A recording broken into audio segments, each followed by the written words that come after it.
In this video, I will show you how to share Google Doc documents with a specific people. If this guide helps you, please consider subscribing and liking this video so others can find it. So the first thing you're going to do is to go to google.com, then you're going to click on the 9 little dots that you see right here on the right side of your screen. This will open up the Google Apps on your computer, and then you're going to scroll down and select Documents. After you open up Docs, this will show you every single recent document that you have created inside of Google Docs.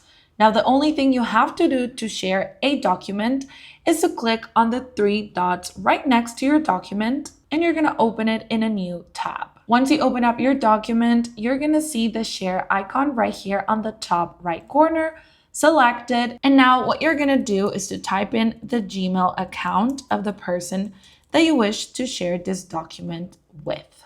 After you type in their Gmail account, I recommend that you use a Gmail, not Outlook or Hotmail. It has to be Gmail. You're able to edit the permissions. So you can either make this person just a viewer, meaning that they can only see the comments and of course the document, or you can make them a commenter, which means that they can add comments to the document, or if you just want to give them full access to the document, you can make them an editor. And now all you have to do is click on send, but you can also generate a link. So you can simply click right here. And after you click on it, the link will be copied, and all you have to do is paste it on that person's chat or email to share it with them. But right here, I'm just going to go ahead and send it. If you want, you can type in a message, and that's it. Now you have shared a document with a specific person.